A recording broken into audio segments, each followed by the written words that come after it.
ရဟံဆိုတာဘာလဲစိတ်ထဲမှာလောဘဒေါသမောဟလုံးဝကင်းကွာနေတဲ့သဘောလေး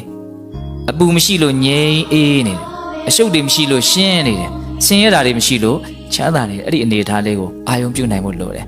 အဲ့ဒါကံကောင်းအောင်လုပ်နေတာအဲ့ဒါပရိစိတ်အရဟံကိလေသာအပူကင်း၍ငြိမ်အေးတော်မူသောမြတ်စွာဘုရားပရိတလုံးချပရိစိတ်ရင်ဘာအကျိုးရှိတော့အနည်းဆုံးတော့108ခေါက်တော့ဆင်ခြင်မိမယ်လေအဲ့တော့အရဟံလို့ဆိုနေတာတဲ့ဘုံဘုံကတော့အဓိပ္ပာယ်လေးပါတွဲပြီးတော့ဆိုနိုင်ရင်ပို့ပြီးတော့သဘောကျတယ်အရဟံကိလေသာအပူကင်း၍ငြိမ်အေးတော်မူသောမြတ်စွာဘုရားတခါလည်းပအောင်လို့နော်အဲ့ဒါဘာလို့တာတော့ကံကောင်းအောင်လုပ်တာကံစိတ်ဥဒုအာရအကြောင်းတရားတွေကိုကောင်းအောင်ပြင်နိုင်မှဘုံဘုံတို့ရခြင်းတဲ့အကျိုးရလဒ်ကောင်းတွေထွက်မှာတရားကိုမျက်ချင်မပြတ်နဲ့ဟုတ်လားဟုတ်ကံကောင်းအောင်လုပ်ကံပြီးတော့ပါလားအော်ကံကောင်းအောင်နှစ်နည်းပြောမလို့ပြောနော်တနည်းရပါလို့ဆိုမေတ္တာတရားကိုယ်စေတနာလေးတွေဖြူစင်တန်ရှင်းနေအောင်ကိုယ်ကံတွေမြင့်နေအောင်ကံတွေအစဉ်အတန်းရှိအောင်မေတ္တာထားရမယ်တတ်တော်အားလုံးရဲ့ပုံမှာချမ်းသာစေခြင်းနဲ့ကောင်းစေခြင်းနဲ့စိတ်ကလေးကိုမေတ္တာလို့ခေါ်တာမေတ္တာကို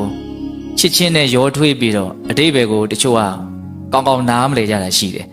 မေတ္တာဆိုတာတတ္တဝအားလုံးရဲ့ပုံမှာချမ်းသာစေခြင်းလားဘေးရန်တွေကင်းစေခြင်းနဲ့ကျန်းမာရေးကောင်းစေခြင်းနဲ့နှလုံးစိမ်ဝမ်းငြိမ်းအေးစေခြင်းနဲ့အစင်မပြေတာဘာမှဖြစ်စေခြင်းဘူးအစဉ်ပြေတာတွေကြီးဖြစ်စေခြင်းနဲ့ကောင်းစေခြင်းတတ္တဝတွေရဲ့အကျိုးစီးပွားကိုလိုလားတဲ့စိတ်ကလေးအလွန်အဆင့်အတန်းမြင့်တဲ့စေတနာလေးအလွန်ကောင်းတယ်အဲ့ဒီမေတ္တာစိတ်ခဏခဏဖြစ်အောင်လုပ်ပြီးတော့လည်းပဲကိုယ့်ရဲ့ကံကိုမြင့်တင်ရမှာနော်အဲ့ဒါကိုလည်းနှုတ်နဲ့အရင်ရွတ်ဆိုအလုံးသောတတ္တဝါတွေဘေးရန်ကင်းกว่าကိုယ်စိတ်နှပြကြမှာချမ်းသာကြပါစေဒါလို့ဆိုရင်ရပြီအဲ့ဒါကိုထက်ခါရွတ်ဆိုနေကြရင်စိတ်ဝင်စားပြီးတော့ကိုယ်စိတ်ကအဲ့ဒီထဲမှာတက်ဝင်လာနိုင်လိမ့်မယ်အဲ့ဒါမေတ္တာတက်ဖြစ်လာမယ်ဝိရိယရှိဖို့လိုတယ်ကြိုးစားဖို့လိုတယ်နော်အဲ့ဒါဘာလဲလို့မေးရင်ကံကိုဘုံဘုံတို့တွေပြင်ဆင်ကြတာပေါ့ကောင်းအောင်ပြင်တာဟုတ်လားဘာနဲ့ပြင်မလို့အနှစ်ချုပ်ကလေးတွေပဲဘုံဘုံပြောချင်တာပေါ့နော်ဘုရားနုတ္တိနဲ့မေတ္တာမြတ်စွာဘုရားရဲ့ဂုဏ်အည်အသွေးကိုစဉ်းစားဆင်ခြင်ခြင်းနဲ့တတ္တဝါတွေရဲ့ပုံမှာကောင်းစေခြင်းနဲ့စိတ်ထားခြင်းပေါ့ဟုတ်လားဒါဆိုရင်ကံကောင်းမယ်ပြောချင်တာတွေကအများကြီးရှစ်ဆက်သွားမယ်နော်ကံပြီးရင်ဘုံဘုံတို့ဘာကိုပြင်ရမှာတော့စိတ်ကိုပြင်ရမယ်တဲ့စိတ်ကိုဘယ်လိုပြင်ရမှာတော့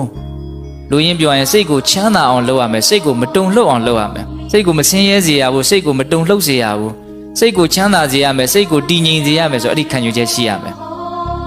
နှစ်ချက်ပြောတယ်နော်